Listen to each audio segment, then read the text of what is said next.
ذمہ داریاں آئی ہیں تو وہ عمر کس طرح سے اس کو نبھاتے ہیں، یہ ایک الگ دل آویز داستان۔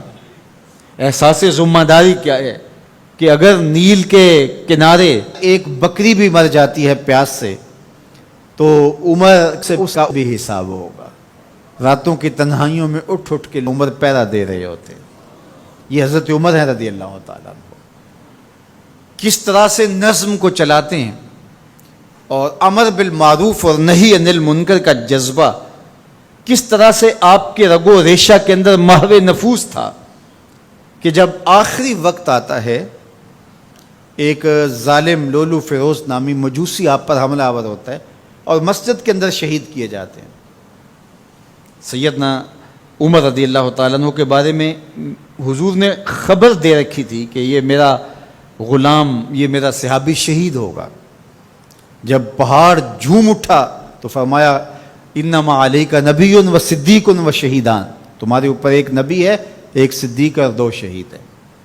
حضرت حذیفہ بن یمان رضی اللہ تعالیٰ عنہ فرماتے ہیں کہ مجھے شوق تھا کہ حضور سے فتنوں کے بارے میں سوال کروں اور میں پوچھتا تھا، تو حضرت عمر رضی اللہ تعالیٰ عنہ نے حضرت حذیفہ بن یمان سے کہا کہ حضور نے جن فتنوں کا ذکر کیا ہے تو مجھے ان کے بارے میں بتاؤ۔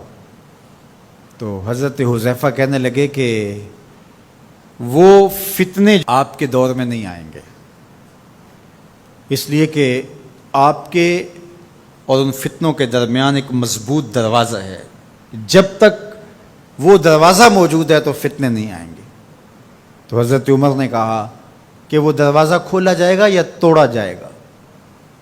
تو حضرت حذیفہ بولے توڑا جائے گا۔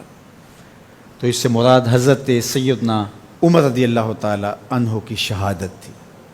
آپ کو شہید کیا گیا مسجد کے اندر، لیکن جب آپ کو اٹھایا گیا، وہاں سے لایا گیا تو خون بہت زیادہ بہہ رہا تھا، تو لوگ آپ کا حال پوچھنے آ رہے تھے۔ تو ایک انصاری جوان آئے اور انہوں نے آپ کا حال پوچھا، تو ان کی شلوار ٹخنوں سے نیچے لٹک رہی تھی اور حضرت عمر رضی اللہ تعالیٰ عنہ کی نظر پڑی، تو آپ نے اس نوجوان سے کہا کہ میرا حال تو ٹھیک ہے، تیرا حال ٹھیک نہیں ہے، چونکہ اس سے تیرے کپڑے بھی خراب ہوں گے، اور جو ہے وہ جو حضور نے طریقہ سنت ہمیں دیا ہے اس سے یہ ہٹ کر انداز ہے جو تم نے اختیار کیا ہے۔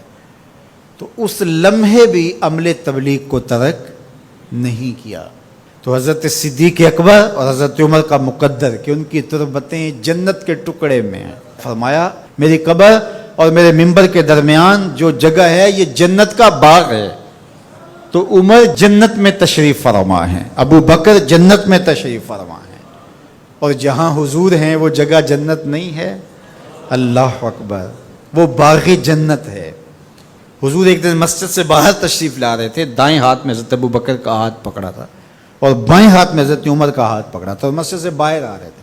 کوئی شخص مسجد میں داخل ہوا تو اس نے دیکھا تو اس کے چہرے پہ خوشی آئی، تو حضور نے مزید اس کی خوشی کو بڑھانے کے لیے فرمایا ہا قاضا نبعث یوم القیامہ، قیامت کے دن جب ہم قبروں سے اٹھیں گے تو ایسے ہی اٹھیں گے، میرے دائیں ہاتھ میں ابو بکر کا ہاتھ ہوگا، بائیں ہاتھ میں عمر کا ہاتھ ہوگا۔ جے شک ہووی تے چل مدینے، جے شک ہووی تے چل مدینے، آ ویخ لے جوڑ مزاراں دا، بن یار نبی دیاں یاراں دا۔ وآخر دعوانا